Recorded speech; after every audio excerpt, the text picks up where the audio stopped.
على عباده الذين اصطفى أما بعد قال رب العزة والجلال أعوذ بالله من الشيطان الرجيم بسم الله الرحمن الرحيم فبشر عبادي الذين يستمعون القول فيتبعون أحسنه أولئك الذين هداهم الله وأولئك هم أولو الألباب صدق اللہ العظیم۔ بزرگان محترم، عزیزوں، دوستوں اور ساتھیوں، آج کی اس آخری نشست کا موضوع یہ تھا کہ نئی نسل کو اسلام سے واقف کرانے اور اسلامی تعلیم کو ان تک پہنچانے کے سلسلے میں مدارس اسلامیہ کیا مطلوبہ کردار ہے۔ اس موضوع پر اس نشست میں گفتگو ہونی تھی اور الحمدللہ جو گفتگویں آج کی اس نشست میں ہوئیں کسی نہ کسی پہلو سے ان کا تعلق اس موضوع سے رہا۔ کسی نے راست اس موضوع پر گفتگو کی اور کسی نے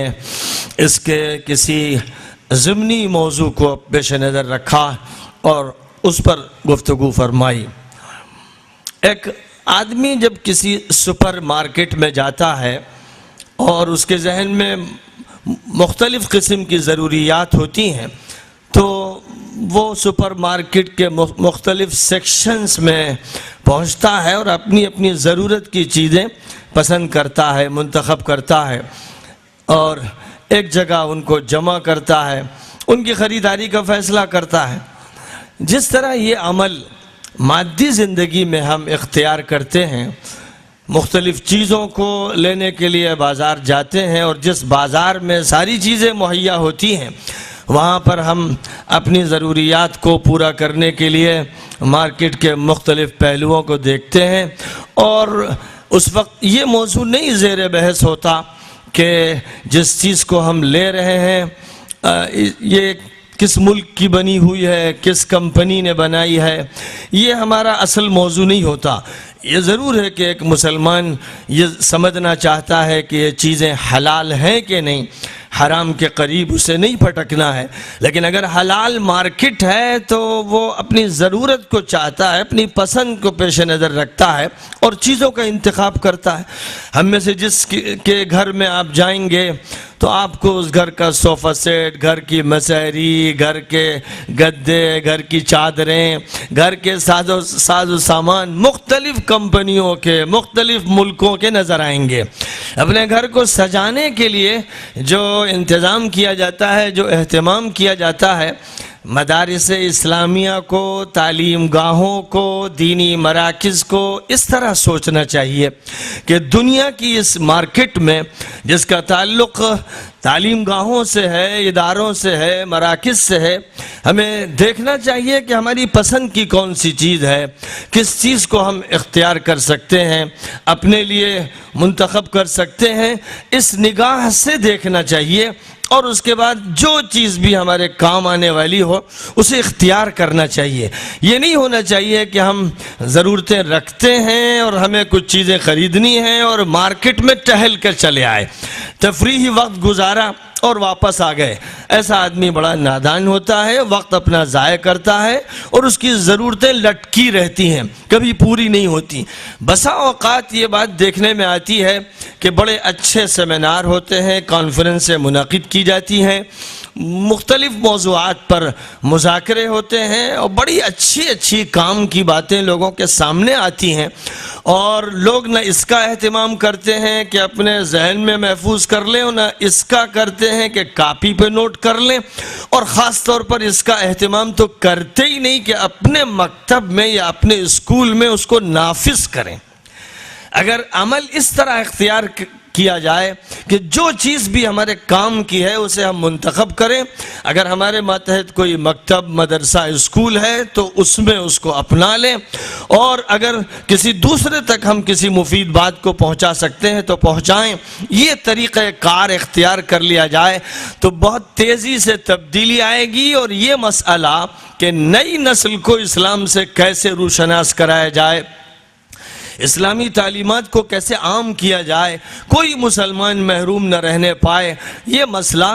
حل ہو جائے گا اور بہت اچھی طرح حل ہوگا۔ ہمارے پاس اس کے لیے طرح طرح کے حل موجود ہیں۔ امریکہ سے آسٹریلیا تک آپ ملکوں کا سفر کیجئے، تنظیموں کا جائزہ لیجئے، اداروں کو دیکھیے جو تجربے کیے گئے ہیں تعلیمی اعتبار سے، دعوتی میدان میں اور میڈیا کے میدان میں جو بھی تجربے کیے گئے ہیں۔ ہمارا کام بس یہ ہے کہ یہ دیکھیں کون سا تجربہ اسلام سے متصادم نہیں ہے، قرآن کے کسی حکم یا حدیث کے کسی حکم کے خلاف نہیں ہے۔ اگر کوئی ایسا تجربہ ہے تو ہمیں اختیار کرنا چاہیے۔ نبی اکرم صلی اللہ علیہ وسلم نے مسلمانوں کو یہ ہدایت فرمائی تھی، الحکمت ضالۃ المؤمن انا وجدہا فہو احق بہا۔ دانشمندی کی بات، حکمت کی بات، عقل مندی کی بات، سلیقہ مندی کی بات، کوئی اچھی بات مسلمان کا گم شدہ مال ہے، جہاں اسے ملے اسے لے لینا چاہیے۔ یہ وہ فکر تھی جس نے مسلمانوں کو جب متحرک کیا، مکے سے وہ مدینہ پہنچے، مدینے سے پھر جزیرۃ العرب کے شمال، جنوب، مشرق و مغرب میں پھیلے، تو مسلمانوں نے ہمیشہ دماغ کو کھلا رکھا اور مفید سے مفید چیزوں کے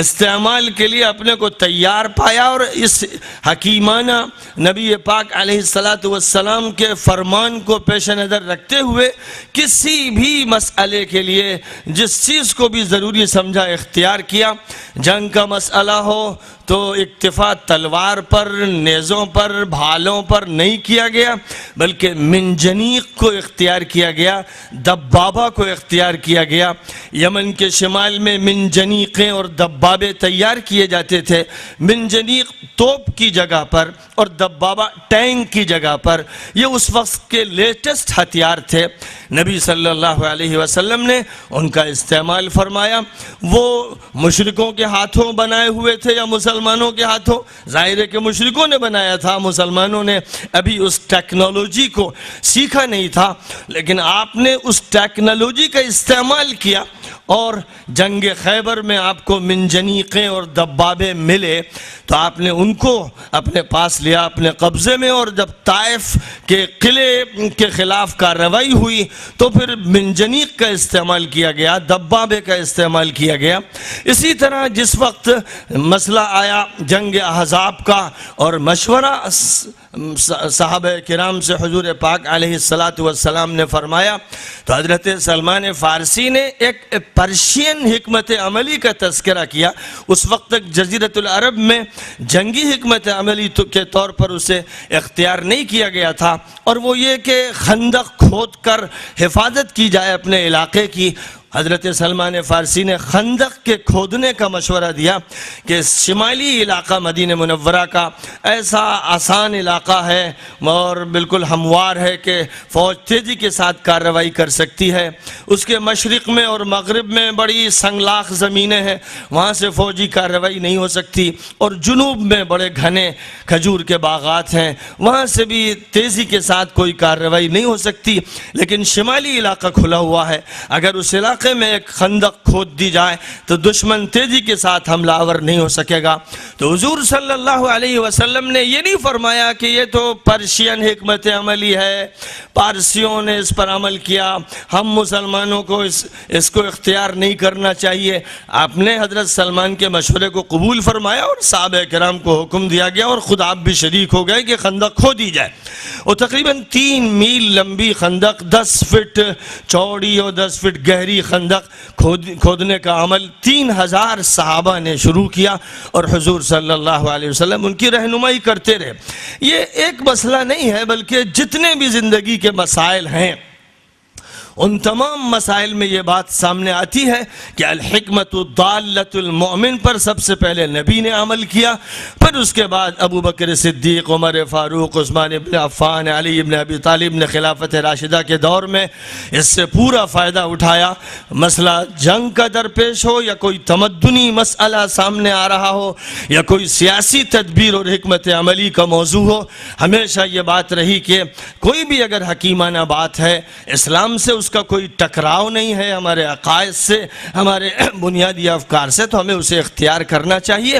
اور بات یہاں تک بڑھتی چلی گئی کہ جب یونانیوں کے فلسفے سے مسلمان متعارف ہوئے تو بغداد میں ایک بیت الحکمت کا قیام عمل میں لایا گیا اور یونانی فلسفی کو منتقل کیا گیا عربی زبان میں، جس کے نتیجے میں مسلمانوں کا تعارف سائنسی مضامین سے ہوا، طب سے ہوا، طبعیات سے ہوا، فلکیات سے ہوا، معدنیات سے ہوا، ریاضیات سے ہوا۔ ساتھ ہی ساتھ ایک نقصان یہ ہو گیا کہ جو بحثیں الہیات کے بارے میں تھیں ان کے بھی ترجمے ہو گئے، جس سے افکار کو نقصان پہنچا اور شکوک و شبہات کے اسباب بھی پیدا ہوئے جن پر روک لگنی چاہیے تھی۔ اور بہرحال جب ایسی صورتحال پیش آ ہی گئی تو پھر ایسے متکلمین اسلام سامنے آئے، ایسے ماہرین فکر کا تجزیہ کرنے والے اور اسی فکر کی اصطلاح اور زبان میں اس کا جواب دینے والے افراد، ابو الحسن اشعری، ابو منصور ماتوریدی اور ان سے پہلے اور ان سے بعد کے ایسے حضرات سامنے آئے جنہوں نے یونانی فکر کا تجزیہ کیا، یونانی فکر کی کمزوریوں کو سامنے لا کر مسلمانوں کو متعارف کرایا اور قرآن پاک اور حدیث نبوی کے ذریعے ایک ایسا علم کلام تیار کیا جو ہر دخیل فکر کا مقابلہ کر سکے۔ پوری تاریخ ہماری ان مثالوں سے بھری ہوئی ہے اور ہندوستان میں جن اکابر کا ہم حوالہ دیتے ہیں، ہمارے اکابر نے ہمیشہ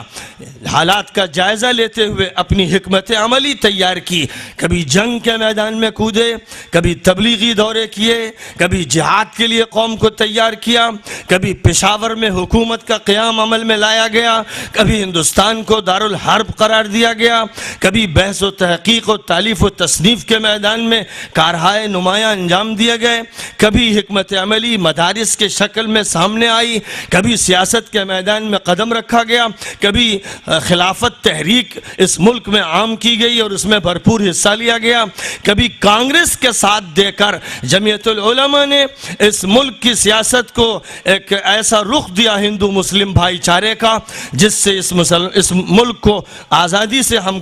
کنار ہونے میں بہت بڑی مدد ملی۔ بے شمار مثالیں ہیں اور کتابیں بھری پڑی ہوئی ہیں، یہاں مجھے ان سب چیزوں کا جائزہ نہیں لینا ہے، لیکن اس میں کوئی شک و شبہ نہیں ہے کہ اگر ہمارے ذہنوں میں جمود پیدا ہو جائے گا اور ہم روایتی مسلمان بن کے رہیں گے اور تماشا بین بنے رہیں گے اور دیکھیں گے کہ حکمت کی بات ایسی ہے اور ایسی ہے اور اسے اختیار نہیں کریں گے، جیسے اس مائک کو اختیار کرنے کے بارے میں ایک دور تھا کہ علماء شش و پنج میں مبتلا تھے، مائک میں بولا جائے کہ نہ بولا جائے اور مائک میں خطبہ دیا جائے کہ نہ دیا جائے، نماز پڑھی جائے کہ نہ پڑھی جائے، یہ آواز اسی شخص کی ہے جو گفتگو کر رہا ہے، قرات کر رہا ہے، یا کوئی دوسری آواز ہے جس کو پیش کیا جا رہا ہے۔ ایک ایسا دور بھی گزرا اور ہمیشہ یہ ہوتا رہا ہے، جب بات جدت کی ہوتی ہے، کوئی نیا مسئلہ سامنے آتا ہے تو بہت سے علماء کے لیے فیصلہ کرنا مشکل ہوتا ہے، کچھ ایسے تبع اور ذہین اور مجتہدانہ صلاحیت رکھنے والے ہوتے ہیں جو مابعد کے دور کے مسائل کو بھی حل کرتے ہیں، جن میں سب سے نمایاں نام پہلے دور میں حضرت امام ابو حنیفہ رحمہ اللہ کا ہے، جن کا حال یہ تھا کہ کل کیا پیش آئے گا، ایک صدی بعد کیا پیش آئے گا، کون سا مسئلہ ہوگا، اس کا جواب کیا ہونا چاہیے، اس کو وہ اپنے ہی دور میں اپنی فقہی کمیٹی میں پیش کر کے اس کا جواب پیش کرتے تھے۔ اور چونکہ ان کے ہاں سوالات عام طور پر اس طرح بھی ہوتے تھے، ارائیت لو کان کذا، کیا رائے حضرت کی اگر ایسا ہو، اگر ایسا ہو، اور اگر ایسا ہو اس کا جواب امام صاحب کی طرف سے بہت ہی ٹھنڈے پن کے ساتھ اور پوری سنجیدگی کے ساتھ دیا جاتا تھا۔ تو جو لوگ اس مزاج کے نہیں تھے ان کا ذہن بڑا مقلدانہ اور جامد تھا، یا یوں کہہ لیجئے کہ وہ نصوص کے پابند رہتے تھے اور یہ کہتے تھے سوال ہو تو جواب دو، مسئلہ پیش آئے تو اس کی تحقیق کرو، پہلے سے کھود کرید میں نہ لگو۔ وہ امام ابو حنیفہ کے حلقے کے لوگوں کو کہتے تھے الارائیتیون، یہ لوگ ارائیتی ہیں، ان کا نام ارائیتی پڑ گیا تھا، یعنی بڑے جدت پسند، کل کی باتیں طے کر رہے ہیں، آگے کے منصوبے بنا رہے ہیں. لیکن یہ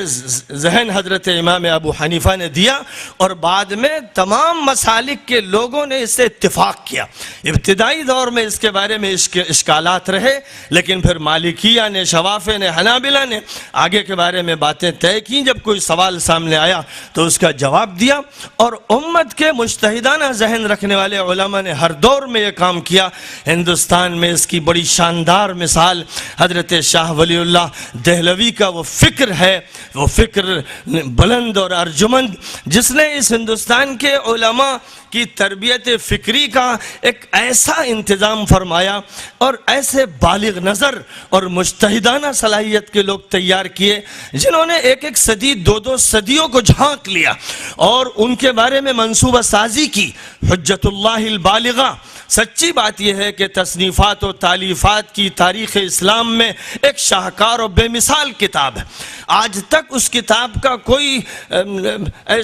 مقابلہ کرنے والی کتاب پیش نہیں کی جا سکی ہے. اس سے بہتر ہوں گی اور اس سے زیادہ وسیع کتابیں ہوں گی. امام غزالی کی کتابیں، ابن تیمیہ کی کتابیں، ابن قیم کی کتابیں، عز الدین ابن عبد السلام کی کتابیں سر آنکھوں پر. لیکن شاہ ولی اللہ دہلوی نے پورے اسلامی نظام کو جس جامعیت کے ساتھ عالم بالا سے لے کر عالم اسفل تک اور فرشتوں اور روحانیات سے لے کر ایک عام انسان تک جس طرح مکمل، مرتب،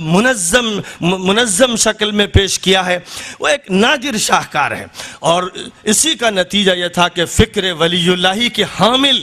جو حضرات فکر ولی اللہ کے حامل تھے، شاہ عبدالعزیز ظاہرے کے ان کے فرزند ارجمند تھے، اور سب سے زیادہ یہ مقام اور مرتبہ ان کو زیب دیتا تھا. اور اس کے بعد ان کے شاگردوں میں وہ لوگ جنہوں نے فکر ولی اللہ کو سمجھا، ان میں سب سے زیادہ نمایاں شخصیت حضرت مولانا اسماعیل شہید رحمۃ اللہ علیہ کی ہے، جو دوسرے ولی اللہ کہلاتے تھے. اور اگر وہ مجاہدانہ تحریک میں حصہ نہ لیتے اور صرف تصنیف و تالیف میں لگے ہوتے تو اپنے دور کی نئی حجت اللہ پیش کر دیتے. انہوں نے عباقات کتاب لکھی جس نے عقلوں کو جھنجھوڑ کے رکھ دیا اور ایسے گہرے مسائل پیش کیے کہ علماء کے لیے بھی ان کی گتھیاں سلجھانا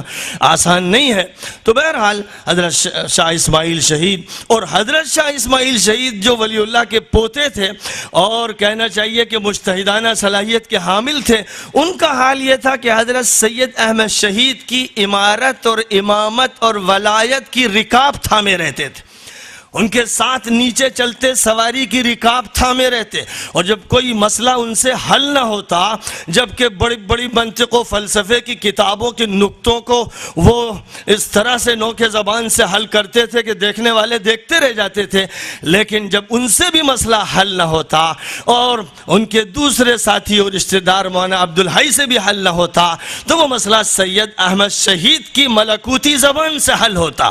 الہامی علوم سے حل ہوتا. اور یہ وہ علوم تھے جن کو پھر منتقل کیا گیا اس حلقے میں جس میں ایک نامی مولانا قاسم نانوتوی کا ہے. ان کو بھی فکر ولی اللہ کے وہ رشحات ملے جن سے انہوں نے فکر اسلامی کے نکات حل کیے، اور یہی وہ افکار تھے جن کے حامل مولانا محمد علی مونگیری بنے، جنہوں نے یہ چاہا تھا، تحریک ندوۃ العلماء کے ذریعے یہ چاہا تھا کہ وقت کو پھر سے دوبارہ سعد ابن ابی وقاص، عمرو ابن العاص، خالد ابن الولید جیسے حضرات صاحب دماغ اور اصحاب فتوحات ملیں. ملت کو اس وقت ضرورت تھی ان لوگوں کی جن کی آنکھیں خیرہ نہ ہوں، جو انگریزوں سے مروب نہ ہوں، جو ان کے علوم سے احساس کمتری کے شکار نہ ہوں اور جو ان پر یلغار کریں. یاد رکھیے کہ دفاعی پوزیشن کمزور ہوتی ہے، اقدامی پوزیشن میں طاقت ہے. حضور پاک علیہ السلام نے اقدامی پوزیشن ہمیشہ اختیار فرمائی.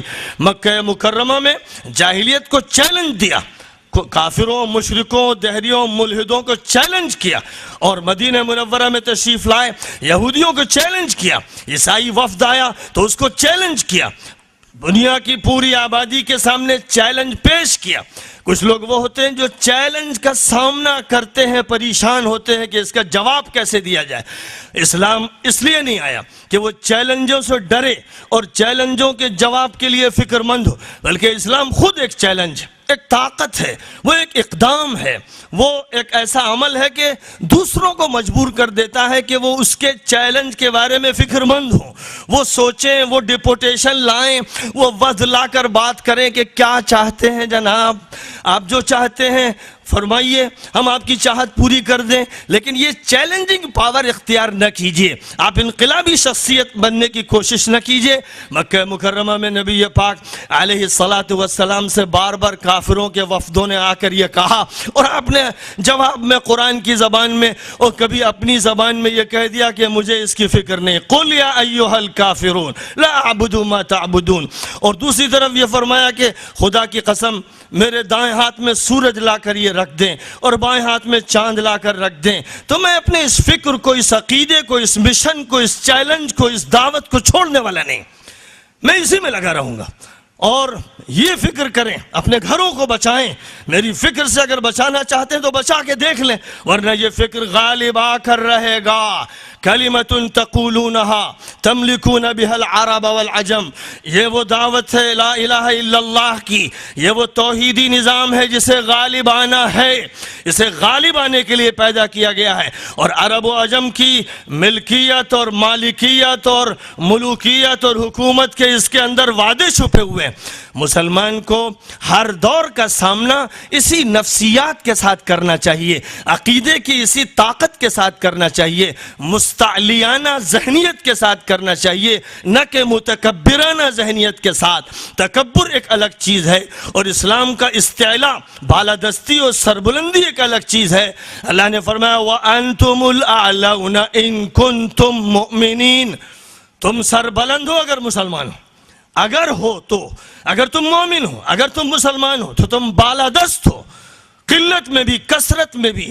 اور شکست میں بھی اور فتح میں بھی، ہر حالت میں بالادستی تمہارے لیے لکھی گئی ہے۔ کلمۃ اللہ ہی العلیٰ کا فیصلہ ہے، کلمۃ الذین کفروا کے لیے سفلی ہونے کا فیصلہ ہے۔ اس لیے اس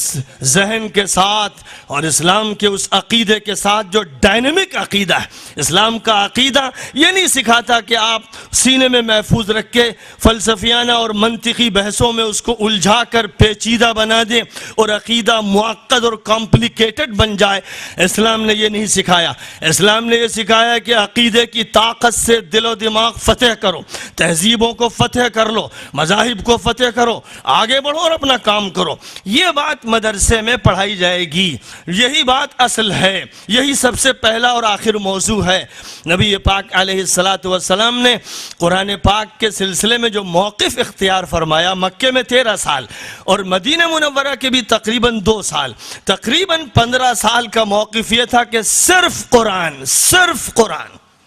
قرآن اوڑھنا بچھونا، قرآن ہی ہمارے لیے رفتار و گفتار، قرآن ہماری شخصیت سازی کا ذریعہ۔ یہاں تک کہ ابو سعید خدری رضی اللہ تعالی عنہ کی روایت میں یہ الفاظ فرمائے گئے کہ نبی اکرم صلی اللہ علیہ وسلم نے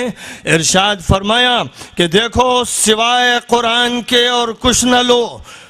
لا تكتبوا عني غير القرآن ومن كتب عني غير القرآن فليمحه۔ قرآن لکھو، قرآن پڑھو، قرآن بولو، قرآن کے ذریعے دعوت دو، قرآن کو موضوع بناؤ۔ وہ خدا کا اعجاز ہے، اس میں معجزے کی طاقت پہلے بھی تھی، آج بھی ہے، کل بھی رہے گی۔ وہ معجزہ پہلی صدی کے لیے بھی تھا، 14ویں صدی کے لیے، 21ویں صدی کا معجزہ ہے۔ کبھی اس کی سائنسی حیثیت نمایاں ہوتی ہے، کبھی ادبی حیثیت نمایاں ہوتی ہے، کبھی قانونی حیثیت کو نمایاں کیا جاتا ہے، لیکن اس کو خدا نے ایک معجزہ بنایا ہے۔ لہذا معجزے کی طاقت کو پہلے استعمال کرو، اس کے رنگ میں رنگ جاؤ، اس کے سانچے میں ڈھل جاؤ، اور جب تم قرآنی وجود بن جاؤ گے تو پھر تمہارے اثرات پڑیں گے، تم چیلنجنگ پاور بن جاؤ گے، تمہارے اندر سے وحی بولے گی، خدا کا الہام بولے گا، خدا کے کلمات بولیں گے، پھر تم نہیں بولو گے، اللہ بولے گا۔ وَمَا رَمَيْتَ إِذْ رَمَيْتَ وَلَكِنَّ اللَّهَ رَمَى۔ پھر یہ کہلایا جائے گا کہ تم نے نہیں مارا، اللہ نے مارا۔ جس وقت نبی تم نے مٹی میں ایک مٹھی میں مٹی لے کر پھینکی تو تم نے نہیں پھینکی، اللہ نے پھینکی۔ پھر یہ بات ہوگی کہ اور وہ بات ہوگی کہ بندہ ترقی کرتے کرتے اللہ کی عبادت کرتے کرتے اس درجے پر فائز ہو جاتا ہے کہ اللہ اس کی آنکھ بن جاتا ہے، اس کے کان بن جاتا ہے، ہاتھ بن جاتا ہے۔ ظاہر ہے کہ اس کا مطلب یہ ہے کہ اللہ کے سانچے میں ڈھل جاتا ہے، اس کے رنگ میں رنگ جاتا ہے۔ صبغۃ اللہ ومن احسن من اللہ صبغہ کا منظر سامنے آتا ہے۔ ضرورت اسی مسلمان کی تشکیل کی ہے۔ مدرسوں میں طلبہ اس نہج کے تیار کیے جائیں، علماء اس صلاحیت کے تیار کیے جائیں جو معاشرے کے لیے چیلنجنگ پاور بن جائیں۔ اور جیسے اس مائک کو استعمال کر کے اتنی دور تک لوگوں تک بات پہنچائی جا رہی ہے، ویسے استعمال کرو ریڈیو کو، ٹی وی کو، استعمال کرو انٹرنیٹ کو، استعمال کرو پرنٹ اور الیکٹرانک میڈیا کو۔ جس طرح آج خباثتیں اس میں تیر رہی ہیں، تم ان خباثتوں کو نکال کر اور ان کی تطہیر کر کے ان میں سعادتوں کو داخل کرو، صداقتوں کو داخل کرو، امانتوں کو ذریعہ خطاب بناؤ، اور جاہدہم بہ جہادا کبیرا، قرآن کے ذریعے جہاد کرو۔ فذکر بالقرآن من یخاف وعید، قرآن کے ذریعے نصیحت لے کر لوگوں کے سامنے جاؤ تو ایک تبدیلی تم کو نظر آئے گی۔ مسلمان بھی جڑے گا، غیر مسلم بھی جڑے گا۔ مدرسے کا کام صرف چند مسلمانوں کے سلسلے میں نہیں ہے۔ مدرسہ جب حضور کا دیکھیں گے، مدرسہ اپنے دور زوال کا نہیں دیکھیں گے۔ اپنے دور زوال کے مدرسوں کو ماڈل اور آئیڈیل سمجھنا شریعت میں ایک طرح کی خاموش مداخلت ہے۔ جیسے قرآن کی آیت اور حضور کی حدیث بنیاد ہے، فقیہ کا کام یہ ہے کہ قرآن پر غور کرے، کام یہ ہے کہ حدیث پر غور کرے اور استنباط قرآن و حدیث سے کرے، صحابہ کرام کے اقوال اور افعال سے کرے، اور پھر آگے چل کر دیکھے کہ اور علماء کا فہم کیا تھا، اگرچہ وہ فہم آخری اور حجت نہیں ہے لیکن ان سے استفادہ کرے۔ جس طرح قرآن اور حدیث کی مرجعیت ہمارے تمام فقہی مسائل کے لیے ہے، ویسے ہی تمام فکری، نظریاتی اور سماجی اور اقتصادی اور سیاسی ہر مسئلے کے لیے مرجع قرآن پاک اور حدیث نبوی ہے۔ اس کو سامنے رکھنا چاہیے اور طلباء کو، علماء کو اس طرح تیار کر دینا چاہیے کہ جس معاشرے میں وہ ہوں، ممبر کے خطیب ہوں تو، وہ مصنف ہو تو، صحافی ہوں اور ان کا قلم اپنی تراویش پیش کر رہا ہو تو، وہ بحث و تحقیق کر رہے ہوں تو، وہ راستہ چلیں تو، وہ مدرسے میں پڑھا رہے ہوں یا پڑھ رہے ہوں تو، ان سے جو کرن نکلے، جو کرنٹ نکلے، ان سے جو تاثیر پیدا ہو، پورا معاشرہ اس سے متاثر ہونے پر مجبور ہو جائے۔ تو نبی پاک علیہ السلام کے مدرسے میں طلباء وہ بھی ہوتے تھے جو شرک کے حلقے سے آتے تھے اور پھر آ کر متاثر ہوتے تھے۔ کوئی سنتا تھا اور پیچھے ہٹتا تھا، کوئی سنتا تھا اور دل دیتا تھا۔ کام شروع ہوا اکیلے، اور اس اکیلے کام میں خطاب شروع ہوا مشرکین کے مابین، بات ان سے ہوئی اور انہی سے قافلہ ہمارا بنتا چلا گیا۔ یہ جیسے پہلے دن بات تھی، آج بھی وہی بات ہے۔ آج بھی تمام طبقات انسانی کو مخاطب کرنا ہے اور اللہ کا جو سب کا رب ہے، اللہ کا کلام پیش کرنا ہے۔ خدا سے متعارف کراؤ، نبی کا تعارف کراؤ، اپنے تعارف کے چکر میں مت پڑو، اپنی جماعتوں، تنظیموں، تحریکوں کو بالائے طاق رکھ دو، خدا کی ربوبیت کی دعوت دو، الوہیت کی دعوت دو، محمد کے خاتم الانبیاء ہونے کو بتاؤ، قرآن کی حقانیت کو پیش کرو، اس کی صداقتوں کو لوگوں کے سامنے لاؤ۔ خدا کی قسم، جو اثر قرآن پاک کا معجزانہ اس وقت تھا، اپنی آنکھوں سے دیکھو گے کہ آج پھر وہ معجزانہ لہریں تمہیں چلتی ہوئی نظر آئیں گی۔ اس لیے ضرورت ہے کہ مدرسے اپنے کردار کے بارے میں سوچیں، کوئی بھی اچھی اور حکمت کی بات ہو اسے لیں۔ مجھے بہت پسند آئی بات عبدالعزیز بھائی کی، جنہوں نے آپ کے سامنے قرآن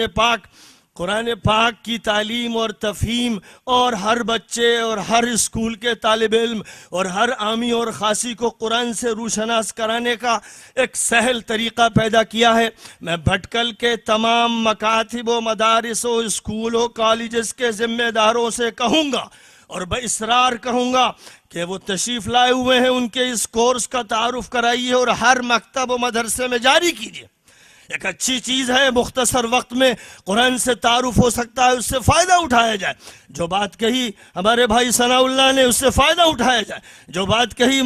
قاضی شہر بھوپال نے اس سے فائدہ اٹھایا جائے، جو بھی بات اچھی ہو جو اس سے فائدہ اٹھائے اسے اسکیم کے طور پر لے لے، اس کا پروجیکٹ بنائے اور پھر اس کو نافذ کرے، ان کو اللہ خوشخبری دے رہا ہے۔ ان کے بارے میں اللہ نے نبی سے کہا فَبَشِّرْ عِبَادِ الَّذِينَ يَسْتَمِعُونَ الْقَوْلَ فَيَتَّبِعُونَ أَحْسَنَهُ، خوشخبری دے دیجئے میرے بندوں کو،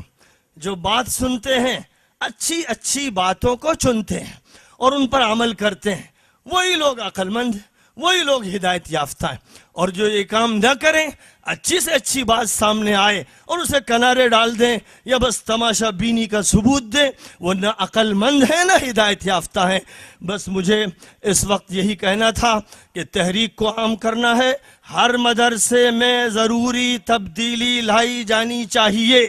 ان تمام وسائل کے بارے میں جو موجود ہیں مارکیٹ میں اور جن کو استعمال کر کے دائرے کو بڑھایا جا سکتا ہے، زیادہ تاثیر پیدا کی جا سکتی ہے، زیادہ فعالیت لائی جا سکتی ہے، ان تمام چیزوں کا اختیار کرنا نبوی ہدایت کے عین مطابق ہے، اور ان سے چشم پوشی کرنا اور اپنی رسموں اور روایتوں پر برقرار رہنا، یہ وہ جامد نقطہ نظر ہے جس سے ادارے بھی تباہ ہوتے ہیں اور قومیں افلاس اور ادبار کی شکار ہو جاتی ہیں۔ اللہ تعالی ہم پر فتوحات فرمائے، الہامات فرمائے، ہمارے دل کھول دے اور دماغ کھول دے، اور ایک کارواں تبدیلی احوال کا اسی بھٹکل کے شہر سے ایسا چلے کہ یہاں سے اس کے ڈانڈے کشمیر تک مل جائیں، بلکہ کوہ قاف تک مل جائیں، اور دنیا کے تمام خطوں میں جدید ترین وسائل کا استعمال کر کے خدا کی وحدانیت کا غلغلہ بلند کر دیا جائے،